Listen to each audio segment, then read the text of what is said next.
days remembered burns a beacon bright and clear, guiding hands and hearts and spirit into faith set free from fear. When the fire of commitment sets our mind and soul ablaze, when our hunger and our passion meet to call us on our way, when we live with deep assurance of the flame that burns within, then our promise finds fulfillment and our future can begin.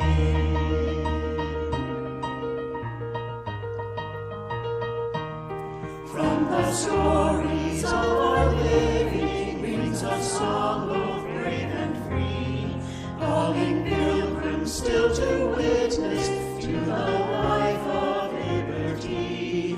When the fire of commitment sets our mind and soul ablaze, when our hunger and our passion meet to call us on our way, when we live with deep assurance of the flame that burns within, then our promise finds fulfillment and our future can begin.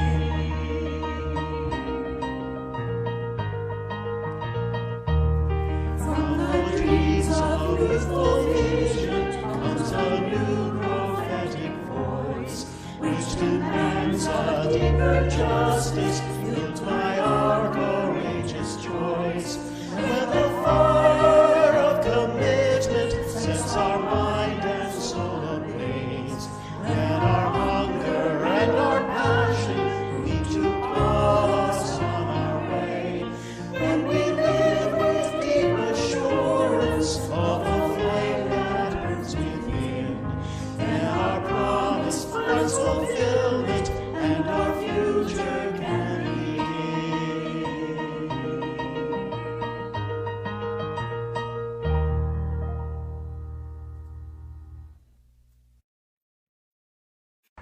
Good morning on this summer Sunday. I'm the Reverend Tony Lorenzen, the minister at the Mattatuck Unitarian Universalist Society and the Unitarian Universalist Church in Meriden, and all of us are very happy you've decided to join us for one of our online summer services.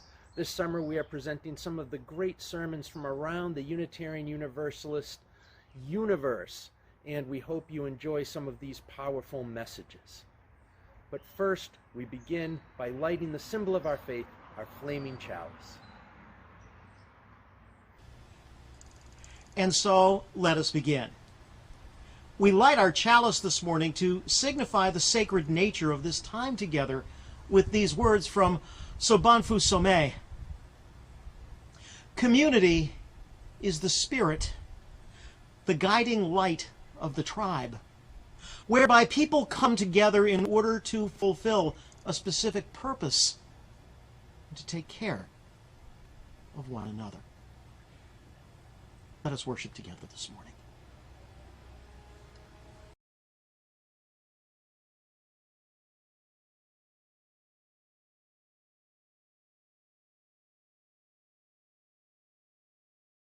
For the beauty of the earth, for the splendor of the skies, for the love which from our birth over and around us lies, source of all to thee we raise this our hymn of grateful praise. For the joy of here and I, for the heart and mind's delight, for the mystic harmony, linking sense to sound and sight, source of all to thee we raise this our hymn of grateful praise.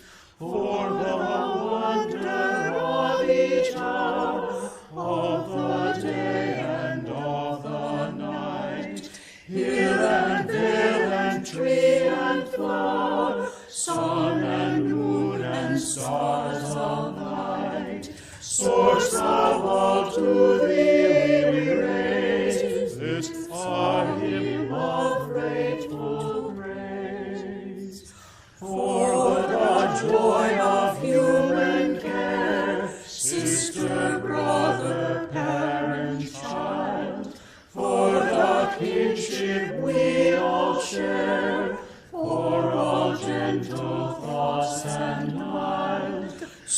source of all, to thee we raise this offering of grateful praise.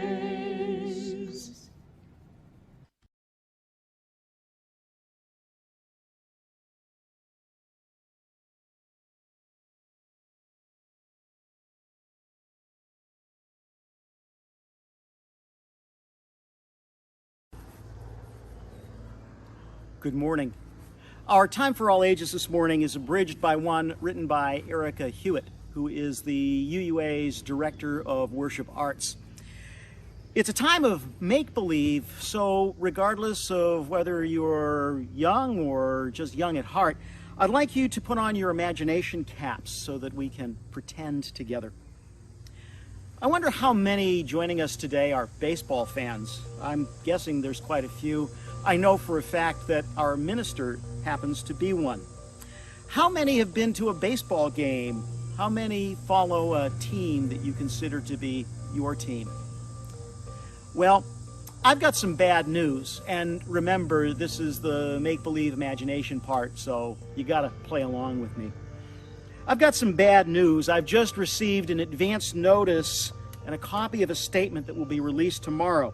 It's very surprising, and you won't believe what it says. Hear ye, all citizens. Effective immediately, you are hereby notified that baseball is now illegal within our borders. From now on, it is absolutely forbidden to watch baseball, play baseball, or go to a baseball game. You can't even stand in your backyard with a ball and bat.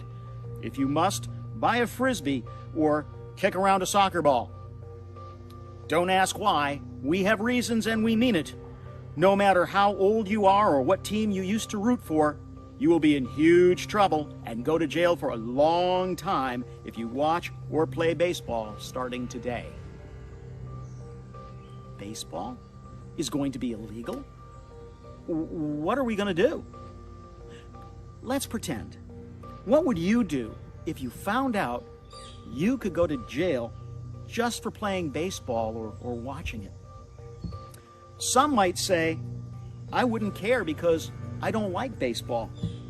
Or, I'd play anyway and see if they mean it. I'd go to jail if I have to. Maybe you're thinking, I'd go to another state to watch baseball, somewhere where it's still legal. I'd protest in front of the State House. I'd try to reverse the law. Or, I'd keep playing or watching baseball in secret with people I trust not to tell. All of those are possible ways to respond. Maybe this new law doesn't affect you, so you shrug it off. Maybe the threat of prison scares you enough to stop or sneak around. Maybe you'll leave the state every time you want to hit a few balls or watch a team play. This may sound like a funny example to talk about, but there are places where doing simple, everyday things is forbidden. A lot of the time, those forbidden things have to do with speaking your mind or practicing your religion. Imagine if you woke up tomorrow and found out that it was against the law to be a Unitarian Universalist or to talk about our Unitarian Universalist ideals. Imagine what that would feel like. Well, that's the situation that many of our Unitarian Universalist ancestors found themselves in for real.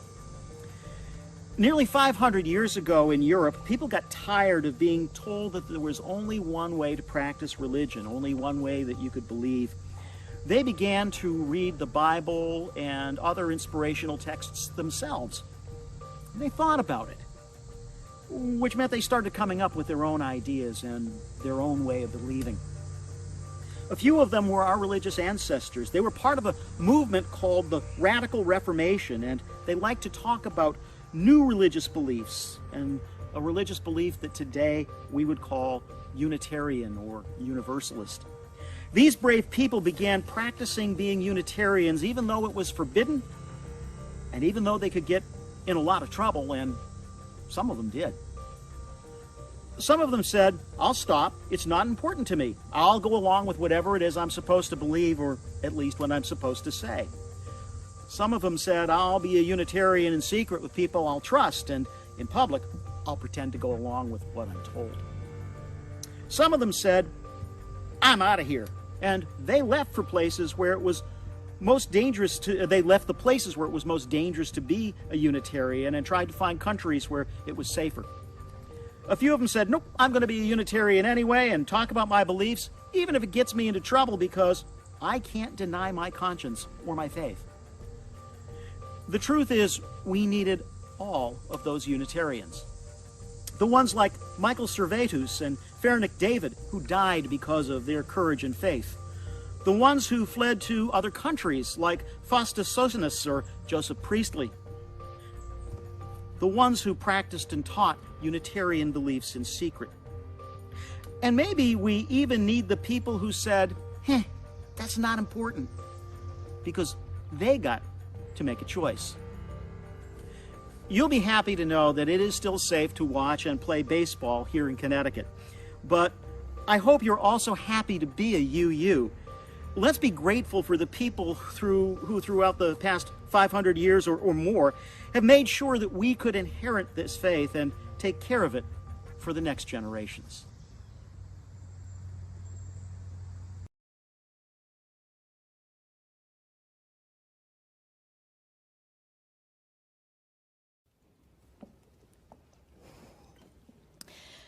Wow, I have been so jealous of this chalice ever since I came to my first General Assembly in 1989. But those of you in the back may have not seen it, but it burst in up here on the stage, and now I may be more jealous than ever.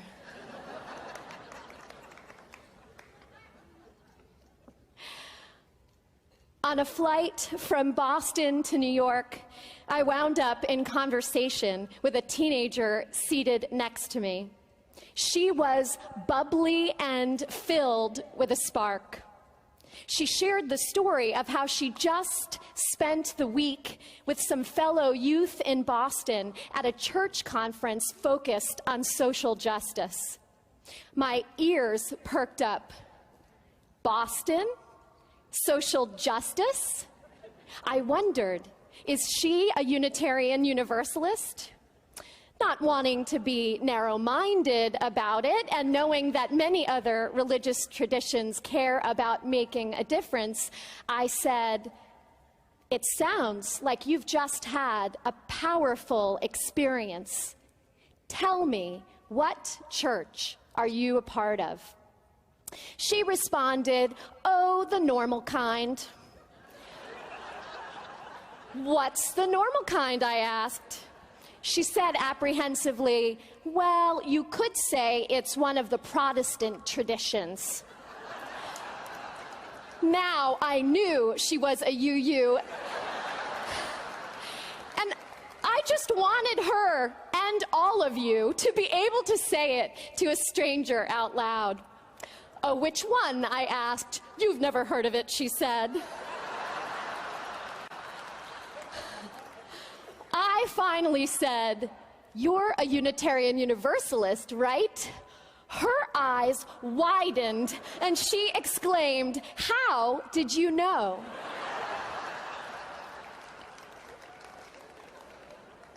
So am I.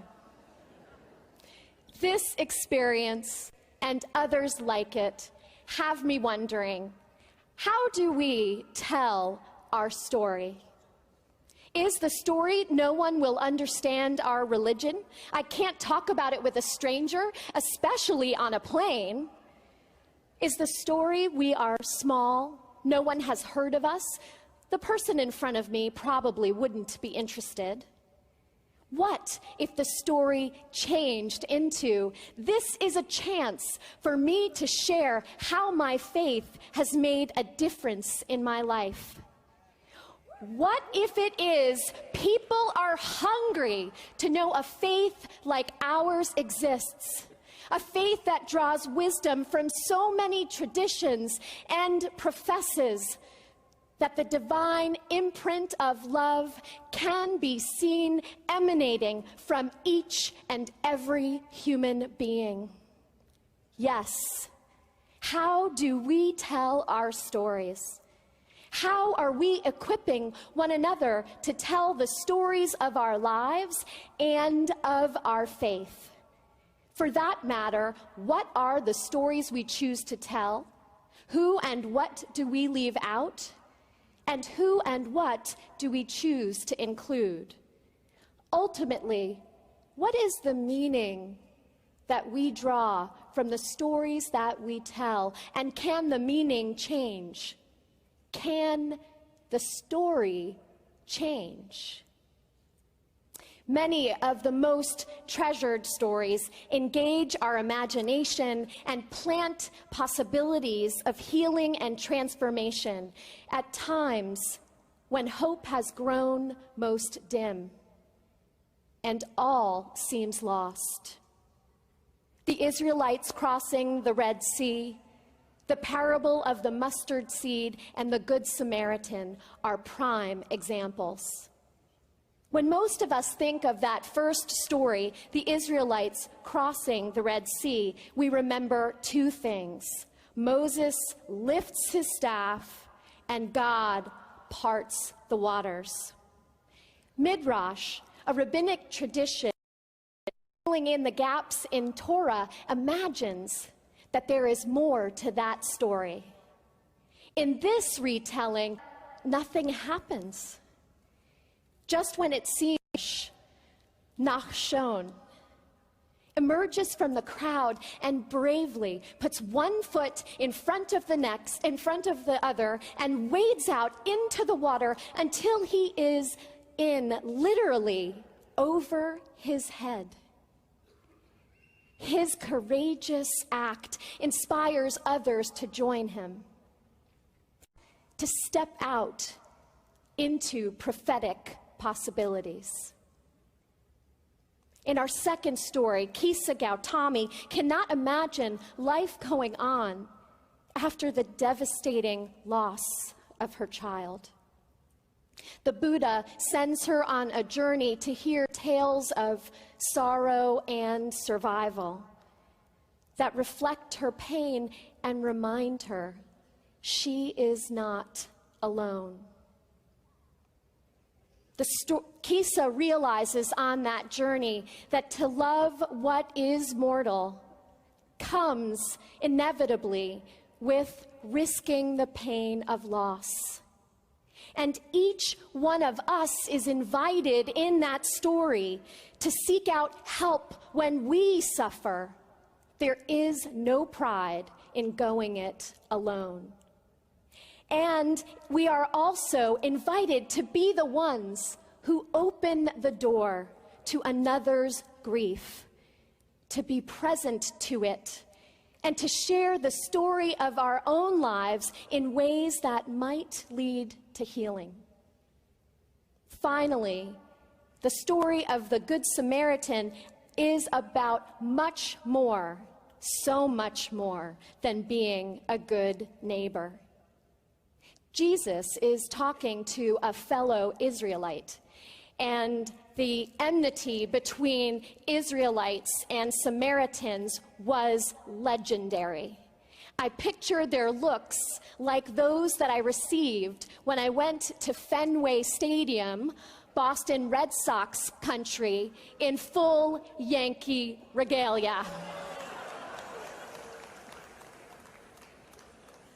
See how hard it is to show compassion.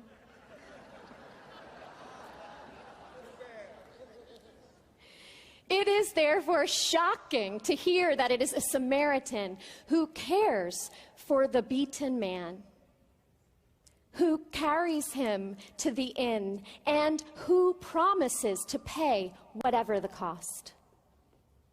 The story imagines a future where the lines that we have drawn between ourselves and others are completely erased, and where we live into that religious, universalist truth. We are one human family.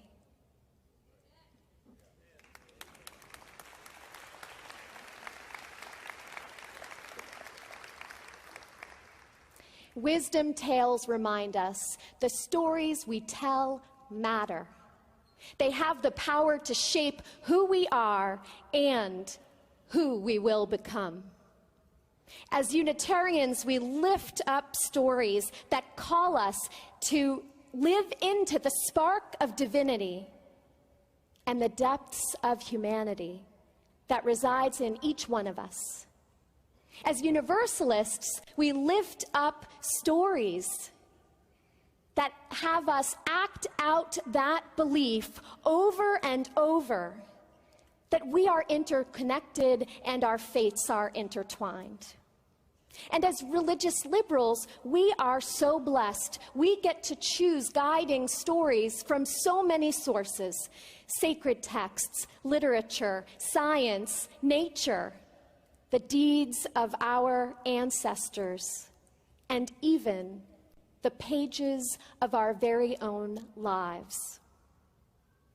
In that last tradition, I want to share a story of facing uncertainty and finding hope. This is a story about a UU family I know well. Illness and grief struck 3 times in less than 2 years. First, a woman lost her husband. Then she lost her father. Then her 16-year-old daughter noticed a mass growing in her arm. After many scans and tests, the woman sat with her daughter waiting to hear, what next? The oncologist said, your daughter has a very rare form of cancer. There is no successful protocol. I give her about 3% chance of survival. She would have to go through debilitating and torturous treatment. If it were me, I would take her home and love her for the little time that she has left, and not put her through that torture. His words were filled with confidence. The mother was stunned. Like Kisa, she was still clinging to grief. Her story seemed to be that everyone she loved would die, and soon. Like Moses and Nachshon, she faced an ocean of trouble that would likely lead to death, the death of her daughter. Should she step forward into those turbulent waters, or should she accept what the oncologist interpreted as a clear end to that story? I am so grateful that my mother did not choose to follow that doctor's script.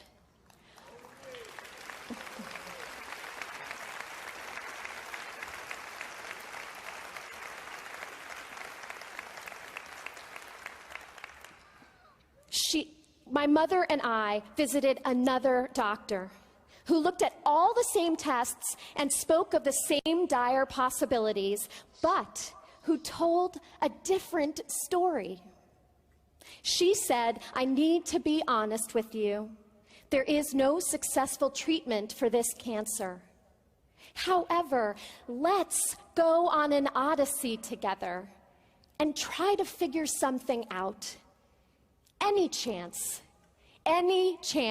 is worth it. We did go on an odyssey, and it did include a degree of torture. But here I am, alive, a minister, a mother, against all odds. You would have no idea. My story isn't complete without sharing how my religious community, Unitarian Universalists, in particular at All Souls, New York, buoyed me up on turbulent waters and allowed me precious moments to catch my breath. In fact, that community ensured that I would experience a degree of healing even if I had not survived. I was held by our religion without easy answers. It reflected real life. I remember spending hours with my youth advisor and peers as they helped me to live into the question marks that punctuated my days. Youth group moved to the pediatric oncology ward on some Sundays to testify to their willingness to go to hard places to share the healing power of community.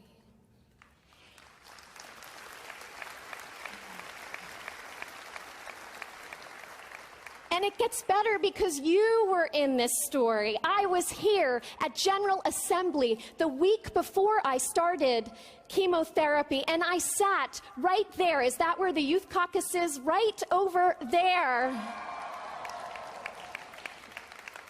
And the radical acceptance that I experienced when sharing my story with strangers for the first time, and the radical love fueled me to be prepared for the next step. 150 people in my congregation gave blood in my name.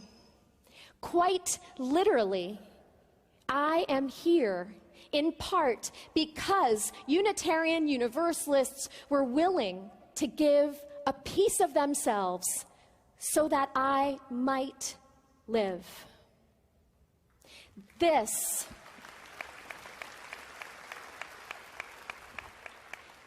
experiences have given me a deep perspective that life, unfortunately, is not a given, but life is a gift for whatever number of days are ours to claim. Each of us arrives at this moment in part because of the love and compassion or the courage and sacrifice of others. And each of us has the capacity to offer the same in return. That is our spark of the divine. Moses and Nachshon, they needed one another, and they needed the rest of the group to reach the road of freedom. Kisa needed neighbor after neighbor to be willing to open the door of their hearts and to bear witness to life after loss. The man, the Israelite, beaten on the road, needed the Samaritan to care for him, but the Samaritan needed the Israelite to be willing to accept his help. And then the two of them wrote a new story, one about unity and not division. Sacred stories, modern and ancient, are the ones that speak of a creative, healing power of love that exists in the universe and in here, that is able to break into brokenness and suffering in each of our lives and also in the world beyond. Do we tell stories and act on those stories in ways that make the bonds of that love visible? Who are we in these stories? Representatives from Wind of the Spirit, an immigrant rights organization, visited the Morris Area Clergy Council. And they invited us, actually challenged us to live into the story of the Good Samaritan, as they were already doing. They were creating a story of solidarity and caring between immigrants of different countries. And now they wished to build healing bridges with non-immigrants. The man, wounded by the side of the road, spoke at that gathering.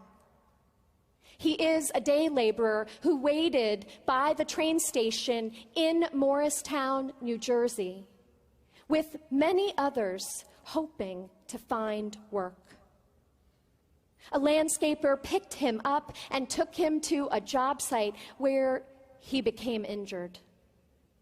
The landscaper offered him a ride to the hospital, but instead, he abandoned him 2 towns over by the side of the road, bleeding without pay. This incident was one of a growing number of inhumane actions happening in our community against undocumented immigrants. Our mayor had publicly vowed to sweep our streets clean of immigrants. He applied to have our police officers deputized as immigration and customs enforcement with the express purpose of deporting people directly from the county jail.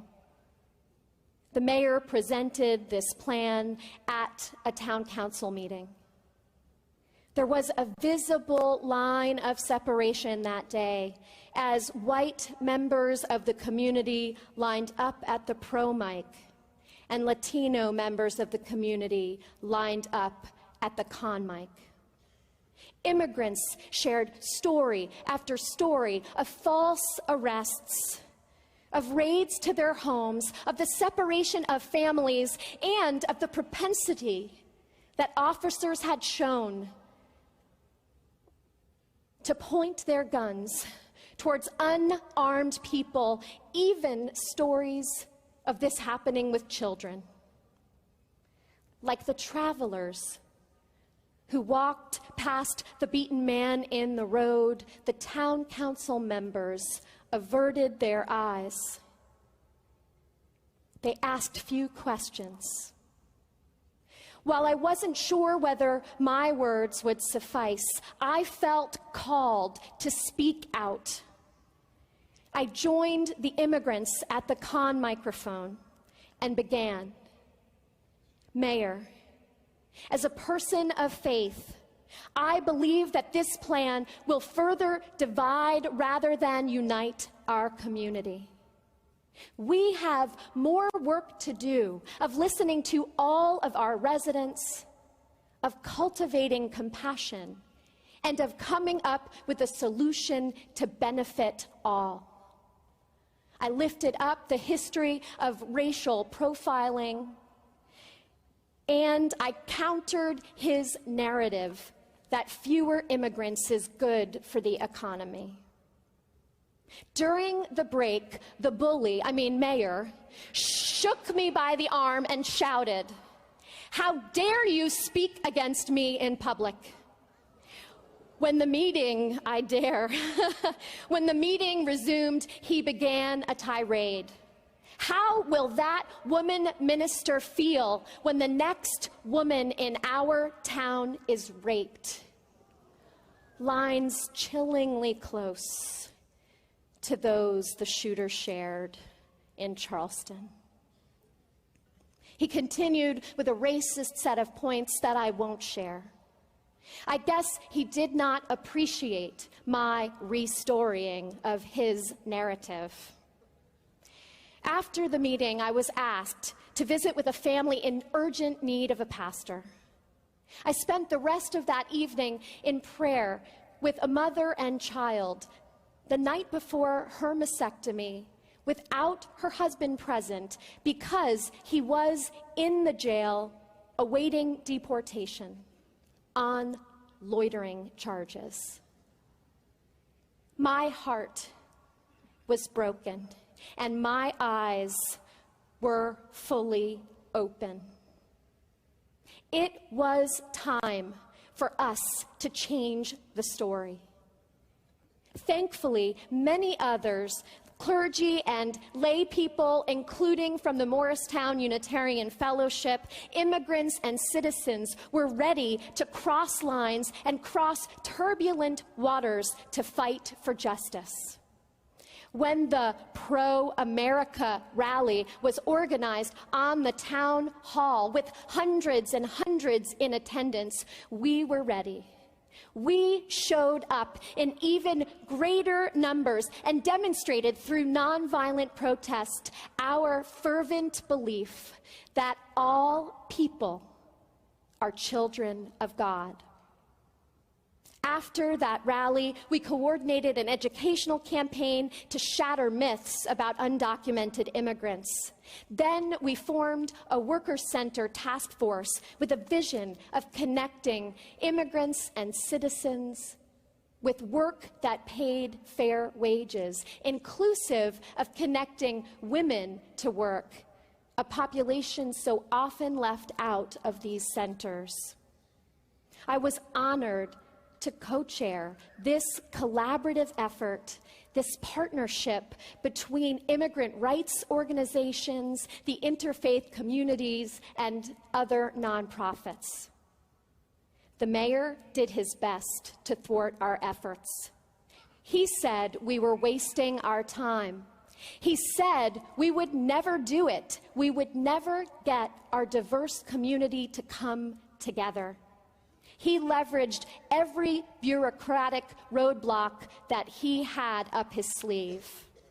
But we didn't let any of that stop us. We were like Nachshon and the Israelites, moving ahead through the waters as far as our limbs and our spirit would take us. It wasn't a waste of time. People did come together. Pathways to work opened successfully, and we have since connected thousands to employment, legal counsel, and other vital resources.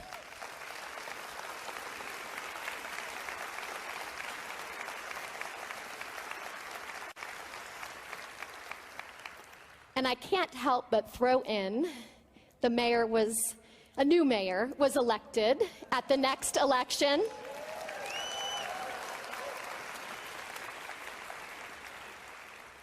However, the struggle for economic justice, to end racism, and to counter oppression is never about removing one person from power. We are far from the end of this story. That would be too comfortable and too complacent a place to remain.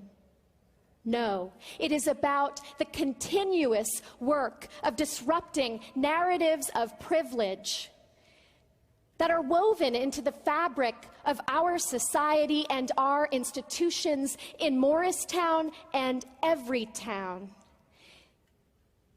that would have us think that some of us deserve all of the benefits we have received while others merit less. We must continue to write the story. And we have written a number of chapters since the opening of Pathways. Some are a painful reminder that the work of justice and healing does not ascend in a straight line from brokenness to wholeness. And a love that excludes no one. Two recent examples. Last month, our police officers began to wear body cams, and this summer, we figured out a way to open the town pool to children whose parents work all day, which disproportionately excluded children of color.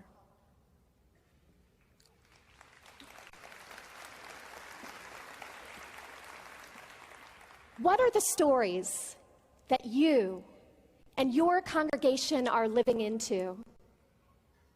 The stories you tell are powerful spiritual tools. They impact the way you view the world and how you are likely to respond. One story may cause you to be fearful and less resilient, and do we need resilience in this time? in the face of uncertainty and change, and another may just be the fuel you need to find hope and strength, compassion and creativity. Unitarian Universalists are always on the lookout for new narratives that invite us into a greater wholeness than we have known today. Our faith asserts the revelation is never, never sealed. As we grow into a more multicultural, multi-generational, even multi-faith community, we welcome in new stories that teach us more and more about what love requires of us. Is it time to tell a new story? There was a time that I needed a new story. Long after being cured of cancer, I was serving as a chaplain in the hospital. I recall always being so intentional to touch patients with this, my good arm, and never to touch them with this, I called my bad arm. One day, I met a patient, the only person that I have ever met to this day who had the same cancer. For the first time, and not the last, I reached out with my bad arm, and I tried to open the fingers and place them on her shoulder. And we prayed. In an instant, I knew I had the story wrong. This is my strong arm. This is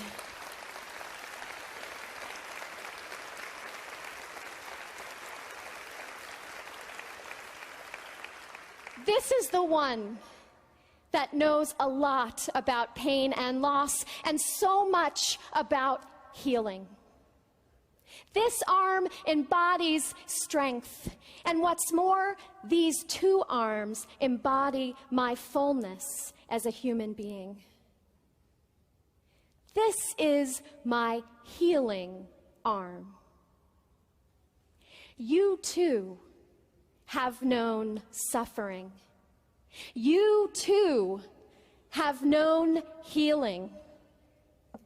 You have been in over your head, and others have reached out to save you.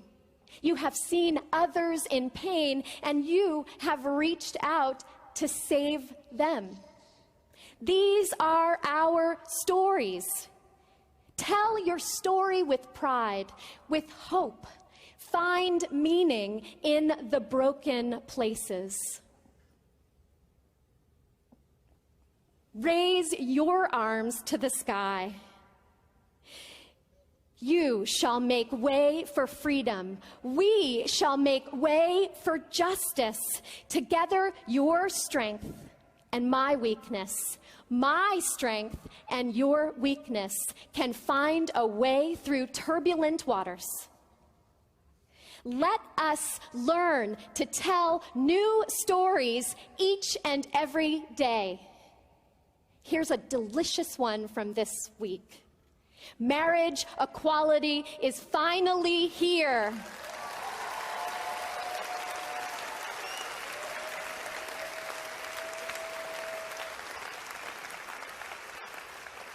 And yet, the story of equality is far from over. We need to continue to writing chapters of racial justice, of trans justice, of justice for our earth.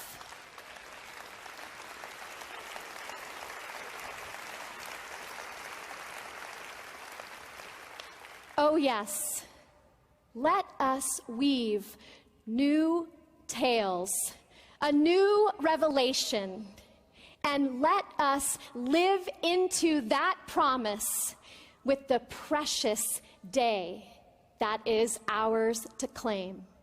That is to say, this precious day. Let love lead us.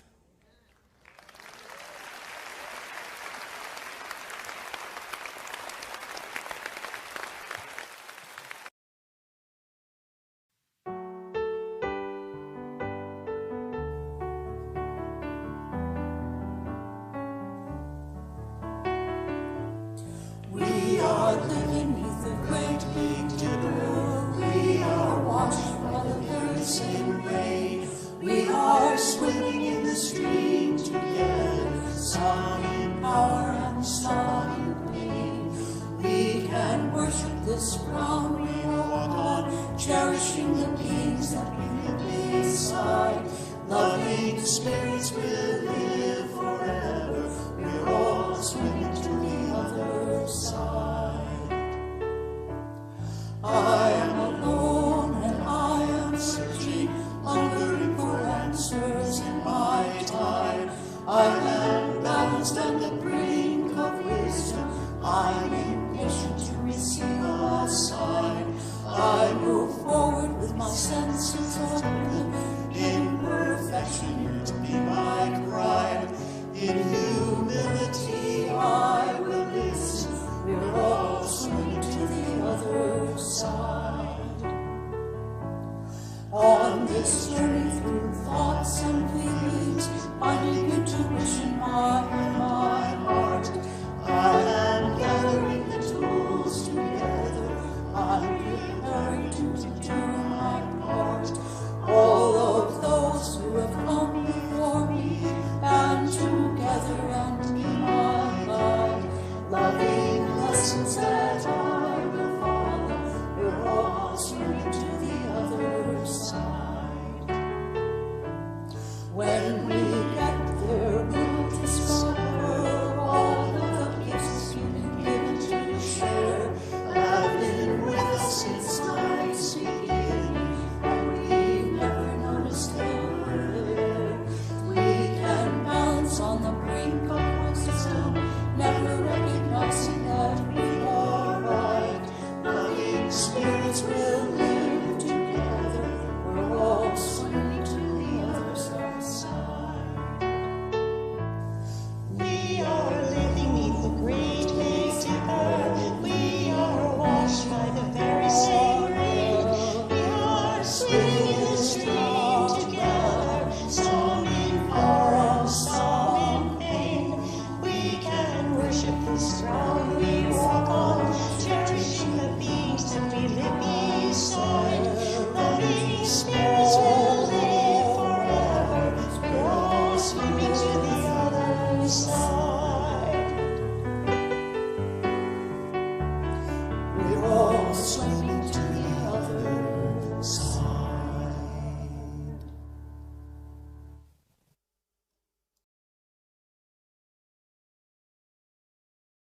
We all know that times have been rough during pandemic and quarantine, and we do hope that you can lend some financial support to our efforts to continue to bring you online programming as we turn to having in-person programming and services.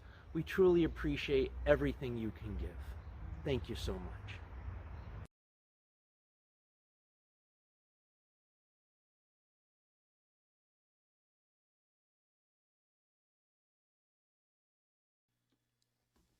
Our service may be drawing to a close, but there's always coffee hour.